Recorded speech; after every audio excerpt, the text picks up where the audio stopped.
Shalom sahabat Alkitab, marilah kita memulai hari ini dengan perenungan akan firman Tuhan. Bacaan Alkitab kita pada hari ini diambil dari Ayub pasalnya yang ke-15, ayat 26 sampai 35. Dengan bertegang urat leher ia berlari menghadapi dia, dengan perisainya yang berlapis tebal. Mukanya telah ditutupinya dengan lemak, dan lapisan lemak dikenakannya pada pinggangnya. Ia menetap di kota-kota yang telah hancur, di rumah-rumah yang tidak dapat dihuni orang, yang ditentukan untuk tetap menjadi reruntuhan. Ia takkan menjadi kaya dan hartanya tidak kekal. Miliknya pun takkan bertambah-tambah di bumi. Ia tidak akan luput dari kegelapan. Tunasnya akan dilayukan oleh nyala api, dan ia akan dilenyapkan oleh napas mulut Allah. Janganlah ia percaya kepada kesia-siaan sehingga ia tertipu, karena kesia-siaan akan menjadi ganjarannya. Sebelum genap masanya, ajalnya akan tiba, dan rantingnya pun tidak akan menghijau. Ia seperti pokok anggur yang gugur buahnya, dan seperti pohon zaitun yang jatuh bunganya. Karena kawanan orang fasik tidak akan mempunyai keturunan, dan api memakan habis kemah-kemah orang yang makan suap. Mereka mengandung kesusahan dan melahirkan kejahatan, dan hati mereka merancang tipu daya. Sahabat Alkitab, bayangkan sebuah kota yang dulu megah, dipenuhi dengan kemewahan dan kejayaan. Bangunannya menjulang, lorong-lorongnya dipenuhi tawa, dan penghuninya hidup dalam kebanggaan. Namun, seiring waktu, keserakahan dan ketidakadilan merajalela. Para pemimpin dan orang-orang kuat menindas yang lemah. Kekayaan dikumpulkan dengan tipu daya, dan kebenaran dibungkam oleh suara kebohongan.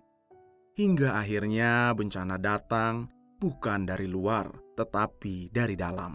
Kota itu runtuh bukan oleh musuh, melainkan oleh dosa yang dibangunnya sendiri. Kini, ia hanyalah reruntuhan, kota hantu yang ditinggalkan penghuninya. Dalam Ayub pasal 15 ayatnya yang ke-26 sampai 35, Elifas memberikan gambaran tentang nasib orang fasik. Ia berbicara tentang seorang yang menantang Allah dengan kesombongan, menutup dirinya dengan lemak sebagai tanda kemakmuran, tetapi akhirnya tinggal dalam kehancuran. Ia mungkin tampak berhasil, tetapi kejayaannya adalah fata morgana, kebahagiaan semu yang pada akhirnya membawa kehancuran. Orang fasik seringkali tampak makmur, kekayaannya bertambah, pengaruhnya meluas, dan ia terlihat seperti tidak terkalahkan. Namun, semua itu tidak akan bertahan. Seperti kota yang ditinggalkan, rumahnya akan menjadi reruntuhan. Apa yang ia bangun dengan tipu daya tidak akan berdiri kokoh. Seperti seorang wanita yang mengandung dan akhirnya melahirkan, demikian pula kejahatan. Ia mengandung kesengsaraan dan melahirkan kebinasaan. Kejahatan tidak memerlukan penghakiman dari luar. Ia akan hancur oleh dirinya sendiri, seperti kota yang runtuh karena korupsinya sendiri. Orang fasik akan jatuh bukan karena musuh, tetapi karena dosa yang ia pelihara. Dalam imajinasinya akan penguasa yang fasik itulah, Elifas tengah menasihati Ayub agar tidak terjatuh pada kefasikan dan segera berbalik kepada Allah.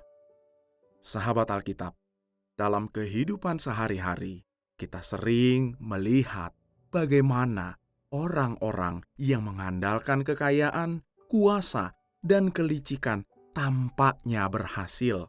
Namun, firman Tuhan mengingatkan bahwa semua itu tidak akan bertahan. Korupsi, ketidakadilan, dan kesombongan adalah pondasi yang rapuh. Jika hidup kita didasarkan pada kesia-siaan, kita akan mengalami kehancuran. Kota yang hilang dalam ilustrasi kita tadi bukan hanya sekedar masa lalu, melainkan gambaran dari hidup yang dibangun di atas kesia-siaan. Jangan sampai kita menjadi bagian dari orang yang mengandung bencana dan melahirkan kejahatan.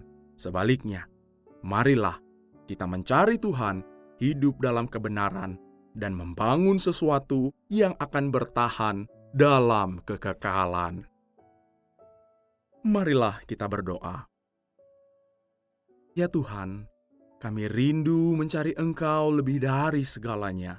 Tuntunlah kami untuk hidup dalam kebenaran-Mu dan menjauh dari hal-hal yang sementara dan sia-sia.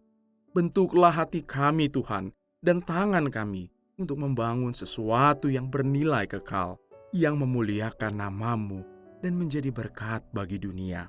Di dalam nama Yesus Kristus, dasar yang teguh dan kekal, kami berdoa. Amin.